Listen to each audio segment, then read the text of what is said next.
জনাব তারেক রহমান সাহেব, আপনাকে অভিনন্দন।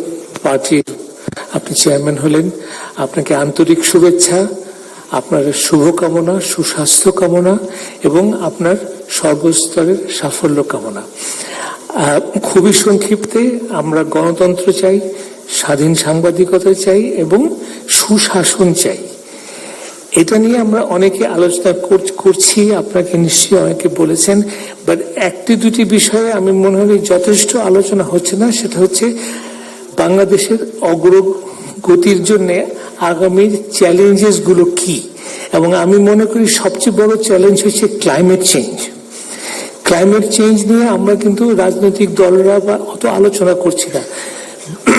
বাংলাদেশ হচ্ছে একদম কি বলবো ফ্রন্ট লাইন দেশের মধ্যে কয়েকটা, এবং ক্লাইমেট চেঞ্জের যে কি ইম্প্যাক্ট হবে এটা অলরেডি আমরা কিন্তু কোস্টাল এরিয়াতে দেখতে পাচ্ছি। সো আমার অনুরোধ থাকবে, climate change should be your very important priority. আরেকটা হচ্ছে আমাদের পানি সম্পদ।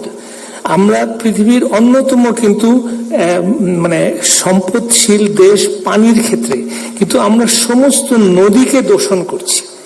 ইট ইজ কোয়াইট ইনক্রেডিবল যে আমরা কিভাবে নদী দূষণের দিকে যাচ্ছি এবং কিছুই করছি না। আরেকটা হচ্ছে আমাদের আন্ডারগ্রাউন্ড ওয়াটার।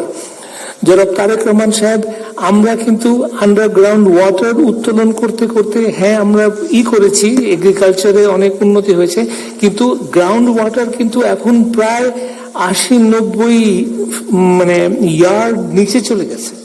হ্যাঁ, 600 ফিট। তো আপনি তো আমার চাইতে বেশি জানেন। So we have to address ইট, এবং এই সমস্ত ব্যাপারে আমরা স্বাধীন সাংবাদিকতা এবং আমি নিজে ডেইলি স্টার আপনাকে সর্বরকম সহযোগিতা করব। ধন্যবাদ।